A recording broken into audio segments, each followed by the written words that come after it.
미 소비자 물가가 지난달 9.1% 급등해 40년 6개월 만에 최악으로 악화됐습니다. 미국의 소비자 물가가 급등함에 따라 7월 말 기준금리를 한꺼번에 1%나 올릴 가능성이 제기되고 있습니다.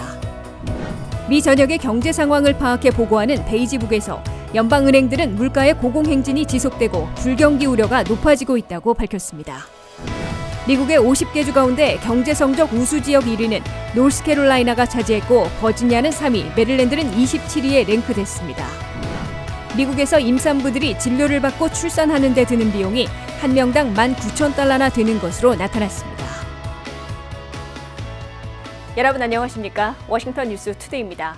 미국의 소비자 물가가 지난달 9.1% 급등해 40년 6개월 만에 최악으로 악화됐습니다. 휘발유와 식품 등 대외 요인으로 급등한 품목은 물론 미국 내 제품과 서비스까지 모든 게 오른 것으로 나타났습니다. 김지수 기자가 취재했습니다. 휘발유에서 고기류, 자동차에서 렌트비까지 모든 상품과 서비스 가격이 천정부지로 치솟고 있습니다. 미국의 CPI, 즉 소비자 물가는 6월에 전년보다 9.1%나 급등해 끝내 9%대까지 뚫렸습니다. 5월에 8.6%에서 더 치솟은 것으로 1981년 12월 이래 40년 6개월 만에 최악을 기록한 겁니다. 물가 어마어마하게 올랐어요. 진짜 못 살겠어요. 살 수가 없어 정말. 너무 비싸 진짜. 못 사 먹어. 그래갖고 조금씩 사요. 조금씩 사는 거 드세요? 그래도 돈은 돈대로 들어. 그죠, 돈은 돈대로. 어떻게 해야 돼? 그렇게 비싼데. 그래도 이제 2번 올 거면 1번 오고 그냥 조금씩 사서 먹어야지. 쟁여놓는 게 없지. 너무 비싸 진짜. 이거 어떻게 해야 돼, 그죠? 특히 6월의 소비자 물가는 휘발유를 비롯한 에너지, 고기류를 포함한 식품과 자동차, 렌트비 등 주거비까지 또 모든 분야의 수입품은 물론 미국 내 제품과 서비스까지 전 분야로 급등세가 확산됐습니다. 휘발유 값은 최근 들어 한풀 꺾였지만 6월에는 1년 전보다 무려 60%나 폭등했고 가정용 가스는 38%, 전기료는 14% 올라 전체 에너지 가격이 42%나 뛰어올라 있습니다. I put in gas before on $30 all tank. Now is $90 all tank. Yeah. The price coming supposed to them is 3 cents, 4 cents is nothing. 고기류 12%, 시리얼과 낙농 유제품 14%, 과일 채소 8% 등 식품 가격도 전년보다 10.4% 급등했습니다. 40년 만에 가장 많이 오른 렌트비를 비롯한 주거 비용도 5.6% 올랐습니다. 자동차의 경우 새 차는 11%, 중고차는 7% 인상됐습니다. 급등했던 항공료는 6월에 다소 주춤해졌지만 전년에 비하면 아직도 34%나 비싼 편입니다. 러시아의 우크라이나 침공, 중국의 팬데믹 봉쇄 등 대외 악재로 공급난 때문에 물가의 고공행진이 1년 이상 이어져 왔으나 이제는 미국 내에서 나오는 제품이나 서비스 가격까지 모조리 급등하는 바람에 40년 만에 최악의 인플레이션 고통을 겪고 있습니다. 미국에서는 40년 만에 물가 급등을 잡기 위해 공격적인 연속 금리 인상을 단행하는 연준의 조치로 고금리 고통까지 떠안고 있습니다. 게다가 임금이 올라도 물가 급등에 못 미쳐 실질 소득이 6월에 마이너스 3.6%를 기록함으로써 돈을 더 빌릴 수도 더 쓸 수도 없게 돼 갈수록 생활고에 빠져들고 있습니다. 미국의 소비자 물가는 6월에 9.1%에서 정점을 찍고 7월부터는 느리게나마 소폭 진정될지 예의주시되고 있습니다. 휘발유 가격이 6월 중순 전국 평균 $5를 넘어섰다가 지금은 $4 63센트로 40센트나 내려갔고 타겟을 중심으로 대형 소매점들이 밀어내기 파격 할인 세일에 나설 채비를 하고 있어 물가를 진정시키는 역할을 할 수도 있을 것으로 보입니다. 그러나 9%대까지 뚫린 최악의 인플레이션이 진정되기 시작하더라도 속도가 매우 느릴 게 분명해 미국민들의 고물가, 고유가, 고금리 등 3중고는 1년 이상 지속될 것으로 우려되고 있습니다. WKTV 뉴스 김지수입니다. 미국의 소비자 물가가 6월에 9.1% 급등해 더 악화됨에 따라 7월 말 기준금리를 한꺼번에 1%나 올릴 가능성이 제기되고 있습니다. 연준이 오는 27일 기준금리를 0.75%포인트 올리는 건 확실하고 1%포인트나 파격 인상할 가능성이 50%로 높아진 것으로 경제 분석가들은 내다보고 있습니다. 보도에 한면태 기자입니다. 미국의 소비자 물가 급등이 끝내 9%대까지 넘어서자 물가 잡기에 올인해 있는 연방준비제도가 특단의 조치를 취할 것으로 굳어지고 있습니다. 연방준비제도는 26일과 27일 7월의 FOMC 정례 회의에서 기준금리를 6월과 같은 0.75포인트 올릴 것으로 예고해왔습니다. 하지만 6월의 소비자 물가 급등이 9.1%로 더 악화됨에 따라 한꺼번에 1%포인트 파격 인상할 가능성이 높아진 것으로 뉴욕타임스와 월스트리트저널 등 미 언론들이 보도했습니다. 연준이 7월에 1%포인트나 파격 인상할 가능성이 당초 37%에서 50%로 높아졌다고 뉴욕타임스와 월스트리트저널은 내다봤습니다. 연준은 캐나다 중앙은행이 13일 기준금리를 1%나 인상한 것을 반영해 자이언트 스텝의 가속 페달을 밟게 될 것으로 미 언론들은 예상했습니다. 연준이 7월 말에 1%포인트나 기준금리를 올리게 되면 올 연말에는 당초의 3.4%보다 높아진 4%까지 올라가게 될 것으로 보입니다. 연준이 7월에 0.75 내지 1%포인트나 기준금리를 올리는 자이언트 스텝을 취하려는 배경은 세 차례에 걸쳐 1.5포인트나 올린 연쇄 금리 인상에도 물가 급등이 9.1%로도 악화된 반면에 그나마 고용시장이 버텨주고 있기 때문으로 분석됩니다. 미국의 고용시장에서는 6월에도 3.6%의 실업률을 유지하며 37만 2천 개 일자리를 늘려 악재 속에 선방함으로써 고금리 부담이 가중되더라도 일자리만 안정되면 미국민들의 소비 지출을 급락시키지는 않을 수도 있기 때문입니다. 미국 물가의 고공행진은 6월에 9.1%에서 정점을 찍고 7월부터는 다소 진정될 수도 있으나 연준의 목표치인 PCE 물가로 2%대에 도달하기까지는 빨라야 2-3년은 걸릴 것으로 예상되고 있습니다. 그때까지 미국의 기준금리는 올 연말 3.4%, 내년 말 3.8% 등 4%까지 올라가게 되고 물가 진정에 미흡하면 최악의 경우 연준의 내부 보고서에서는 7%까지 급등시킬 가능성도 배제하지 않고 있습니다.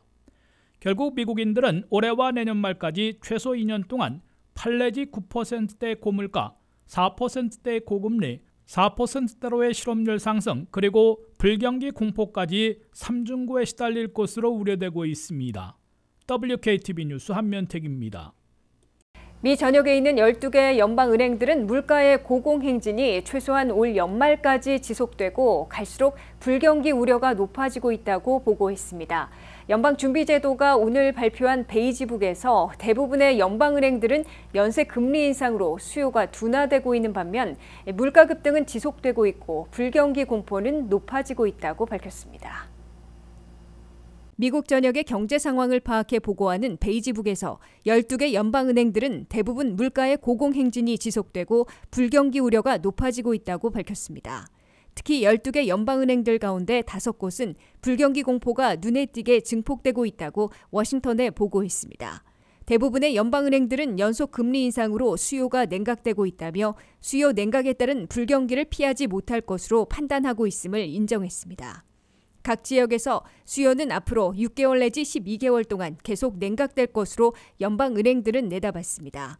미국에서 수요가 냉각되면 70%나 차지하는 소비 지출의 급냉으로 마이너스 성장을 하게 됩니다. 2분기 연속 마이너스 성장을 기록하면 불경기에 빠진 것으로 선언됩니다. 연방은행들은 각 지역의 고물가는 적어도 올 연말까지 지속될 것으로 보인다고 밝혔습니다. 각 지역에서 식품과 에너지, 모든 상품들에서 실질적인 가격 상승이 계속되고 있다고 보고 있습니다.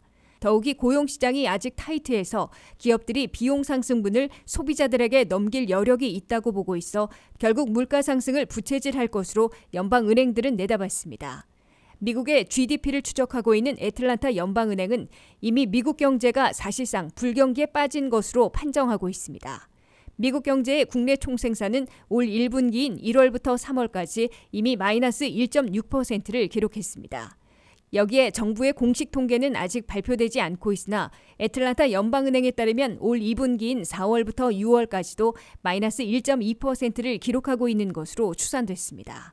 올 1분기 마이너스 1.6%에 이어 2분기에도 마이너스 1.2%를 기록하게 되면 두 분기 연속 마이너스 성장이어서 불경기에 빠진 것으로 공식 선언될 수 있습니다. 미국의 불경기가 언제 시작돼 언제 끝날지는 100년 넘은 민간 연구기관인 전미경제연구국이 판정하고 있습니다. 유례없는 팬데믹으로 미국 경제는 2020년 3월부터 4월까지 불경기로 추락했으나 단 한두 달 만에 끝난 것으로 전미경제연구국은 판정한 바 있습니다. 반면 대불경기는 2007년 12월부터 2009년 6월까지 18개월이나 지속되면서 최대 마이너스 8.5%의 경기 후퇴와 10%로 치솟은 실업률 등의 고통을 겪었습니다. 미국 50개 주에 대한 경제평가에서 노스캐롤라이나가 1위를 차지했고 버지니아는 3위, 메릴랜드는 27위에 랭크됐습니다. 경제 성적 우수 지역으로 꼽힌 주 지역은 주 경제 상황이 크게 좋아지고 사업 환경 개선으로 신사업을 유치하고 있으며 주민들의 생활 여건도 개선시킨 것으로 평가받고 있습니다. 김윤미 기자가 보도합니다. 미국 내 50개 주들의 경제 성장과 사업 환경, 인력, 주민 생활 등을 종합평가하는 경제 성적표에서 노스캐롤라이나, 워싱턴주, 버지니아, 콜로라도, 텍사스가 우수 지역으로 꼽혔습니다. 조지아는 10위, 플로리다 11위로 상위권인 반면 메릴랜드 27위, 캘리포니아 29위, 뉴욕 36위로 중위권에 머물렀고 미시시피, 알래스카, 루이지애나, 뉴멕시코, 하와이는 하위권이었습니다. 경제 전문 CNBC 방송이 지난 2007년부터 매년 각 주의 경제 성적을 평가해 랭킹을 매기고 있는데 올해는 노스캐롤라이나가 지난해 2위에서 1위로 올라섰습니다. 노스캐롤라이나는 특히 민주당 출신 주지사와 공화당 출신 주 하원의장, 주 상원대표 등 3인방이 당파 대결을 피하고 초당적인 합의로 예산부터 투자 유치까지 협력해 상당한 실적을 거두어 1위에 올라선 것으로 CNBC는 평가했습니다. 노스캐롤라이나의 정치 지도자들은 초당적인 예산을 마련했고 베트남 전기차 공장을 유치하는 등 사업 실적도 거두어 경제 발전에서 높은 점수를 얻었습니다. 2위는 서부 워싱턴주로 기술 혁신에서 2위, 경제에서 3위, 인력 4위, 생활 건강에서 6위를 차지하는 등 각 분야에서 고르게 우수 성적을 기록했습니다. 3위는 버지니아로 비즈니스 프렌들리한 사업 환경에서 가장 좋은 평가를 받았고 인프라, 인력, 생활 건강 분야에서도 모두 상위권에 올랐습니다. 4위는 콜로라도인데 우수 인력 부분에서는 1위였고 기술 혁신과 경제 성적도 톱 10에 들었습니다. 5위인 텍사스는 인력 부분 2위, 기술 혁신 4위, 경제 8위 등 우수 성적에 힘입어 대형주들 중에선 가장 선두를 달리고 있는 것으로 나타났습니다. 27위인 메릴랜드는 인력과 기술 혁신 면에서는 우수한 평가를 받았지만 비즈니스 비용이 많이 들어 전반적인 평가에선 중위권에 머물렀습니다. 최하위를 기록한 미시시피는 비즈니스 비용 면에서는 적게 드는 것으로 나타났지만 다른 분야에선 모두 낙제점이어서 만년 꼴찌를 면치 못하고 있습니다. 49위인 알래스카는 인프라 구축과 기술 혁신 면에서 최하위를 기록하며 전체 평가에선 꼴찌에서 두 번째에 머물렀습니다. WKTV 뉴스 김윤미입니다. 미국에서 아이를 임신해 진료를 받으며 출산하는 데 드는 비용이 한 명당 19,000달러나 드는 것으로 나타났습니다. 이 중에서 16,000달러는 보험에서 커버받고 있으나 3,000달러는 임산부가 부담하고 있는 것으로 조사됐습니다. 미국에서 아이를 임신해 10달 동안 산부인과의 진료를 받은 후에 병원에서 출산하는 데 드는 비용이 19,000달러나 되는 것으로 카이저 패밀리 재단이 발표했습니다. 이 중에서 민간 보험을 기준으로 16,000달러는 보험에서 커버받고 있는 것으로 나타났습니다. 그러나 2,900달러는 아웃 오브 포켓이라는 제도로 임산부 본인이 상한선만큼 부담하고 있습니다. 출산 형태에 따라 자연분만 시보다 C섹션으로 불리는 제왕절개 시의 비용이 거의 2배나 더 드는 것으로 카이저 패밀리 재단은 밝혔습니다. 자연분만할 때에는 15,000달러가 드는데 그중에 12,100달러는 보험에서 커버받고 있고 2,700달러까지는 본인이 내고 있습니다. 제왕절개로 출산할 경우 총 비용이 26,300달러로 올라가는데 그중에서 23,100달러는 보험에서 커버받고 3,200달러까지는 본인이 부담하고 있습니다. 미국에서 아이를 낳는데 막대한 비용이 드는 주된 요인은 산부인과 닥터오피스 방문과 케어는 얼마 들지 않지만 마지막에 의사가 지정하는 대형 병원에서 출산하게 되는데 병원비가 수천 달러에 달하고 있습니다. 자연분만을 할 경우 하룻밤만 보내고 퇴원하는데 하룻밤 병원비가 최소 5,000달러에서 11,000달러나 됩니다. 제왕절개 시에는 더 오랫동안 병원에 머물러야 하기 때문에 15,000달러에서 2만 달러나 부담하게 됩니다. 미국에서는 아이를 낳으려면 대체로 임신 직전부터 임신보험을 들어야 진료와 출산까지 제대로 커버받게 됩니다. 미국에서 임산부들은 임신 직전부터 임신 커버 건강보험을 구입했다가 출산 후 한두 달 안에 일반 보험으로 바꾸는 분위기입니다. 이에 따라 미국 보험회사들은 출산까지 드는 비용을 통상적으로 14개월 정도로 나누어 걷어들여 그 비용을 커버해주고 두세 달어치를 남기려는 것으로 보입니다.